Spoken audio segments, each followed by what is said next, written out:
حضرت امام جعفر صادق رحمۃ اللہ علیہ کی زندگی اور کرامت۔ حضرت امام جعفر صادق رحمۃ اللہ علیہ اسلام کے بہت بڑے عالم صوفی۔ ایک بار امام جعفر صادق رحمۃ اللہ علیہ اپنے ساتھیوں کے ساتھ حج کے سفر پر تھے۔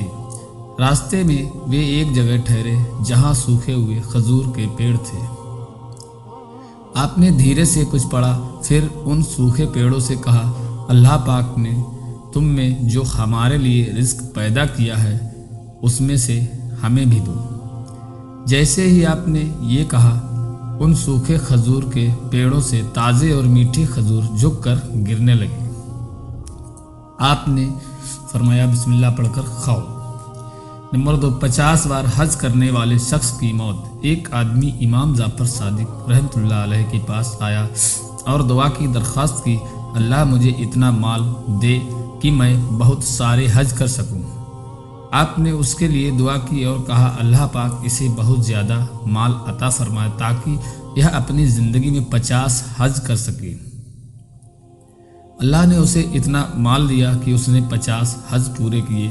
جب وہ 51ویں بار حج کرنے کے لیے گیا تو جوفا نامک جگہ پر غسل کے لیے ندی میں گیا، جہاں پانی کی تیز لہروں میں بہہ کر اس کی موت ہو گئی۔ نمبر 3، مری ہوئی گائے کو زندہ کرنا۔ ایک دن مکہ شریف میں ایک عورت اپنی مری ہوئی گائے پر رو رہی تھی۔ امام جعفر صادق رحمۃ اللہ علیہ نے اس سے پوچھا، کیا تم چاہتی ہو کہ اللہ تمہاری گائے کو زندہ کر دے؟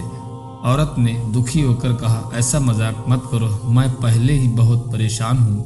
آپ نے فرمایا، میں مذاق نہیں کر رہا۔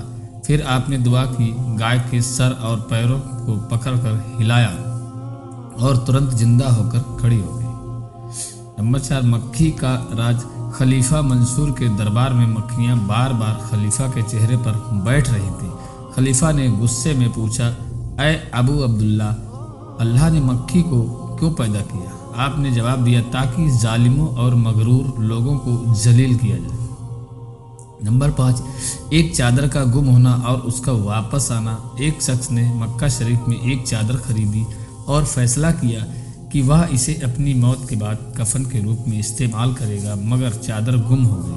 جب وہ حج کے سفر سے لوٹا اور امام جعفر صادق رحمۃ اللہ علیہ سے ملا تو آپ نے اپنے غلام کو حکم دیا، وہی گمشدہ چادر اس کے سامنے پیش کر دی۔ نمبر 6، جنت میں مکان خریدنا۔ ایک آدمی حج پر جانے سے پہلے امام جعفر صادق رحمۃ اللہ علیہ کے پاس کچھ پیسے دے کر بولا، اس پیسے سے میرے لیے کوئی مکان خرید لیجیے۔ جب وہ حج سے واپس آیا تو آپ نے فرمایا، میں نے تمہارے لیے جنت میں مکان خرید لیا ہے، جس کی چاروں سیمائیں رسول اللہ صلی اللہ علیہ وسلم، حضرت علی، حضرت امام حسن اور حضرت امام حسین سے گھری ہوئی ہے۔ جس کی چاروں سیمائیں رسول اللہ صلی اللہ علیہ وسلم، حضرت علی، حضرت امام حسن اور حضرت امام حسین سے گھری ہوئی ہے۔ اس آدمی نے خوشی خوشی وہ دستاویز قبر میں رکھ دیا۔ اگلے دن دستاویز قبر سے باہر ملا جس پر لکھا تھا، امام جعفر صادق رحمۃ اللہ علیہ نے جو وعدہ کیا تھا وہ پورا ہو گیا۔ رجب کے کنڈوں کے نیاز کا مقصد، رجب کے مہینے میں امام جعفر صادق رحمۃ اللہ علیہ کی نیاز فاتحہ دی جاتی ہے، جسے رجب کے کنڈے کہا جاتا ہے۔ اس میں کھیر پوری بنا کر نیاز دی جاتی ہے۔ کیا کھیر پوری ہونا ضروری ہے؟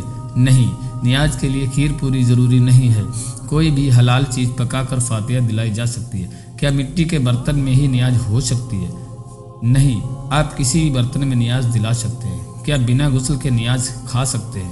ہاں، نیاز کھانے کے لیے غسل کی ضروری نہیں ہے، یہ غلط فہمی ہے۔ کیا سورج اگنے سے پہلے نیاز دلانی چاہیے یا نہیں؟ نیاز کسی بھی سمے دلائی جا سکتی ہے۔ کیا نیاز وہیں بیٹھ کر کھانا ضروری ہے جہاں دلائی گئی ہے؟ نہیں، نیاز کہیں بھی کھائی جا سکتی ہے۔ امام جعفر صادق رحمۃ اللہ علیہ کی کچھ نصیحتیں۔ اللہ تمہیں جو نعمت دے اس کا زیادہ شکر ادا کرو تاکہ وہ ہمیشہ تمہارے پاس رہے۔ رزق میں تنگی محسوس ہو تو استغفر اللہ زیادہ پڑھو۔ جھوٹے آدمی سے دوستی مت کرو، وہ دھوکہ دے گا۔ بے وقوف آدمی سے دوستی مت کرو، وہ تمہیں نقصان پہنچائے گا۔ کنجوس آدمی سے دوستی مت کرو، وہ ضرورت میں ساتھ نہیں دے گا۔ ڈرپوک آدمی سے دوستی مت کرو، وہ مشکل وقت میں بھاگ جائے گا۔ لالچی آدمی سے دوستی مت کرو، وہ تمہیں معمولی چیز کے بدلے بیچ دے گا۔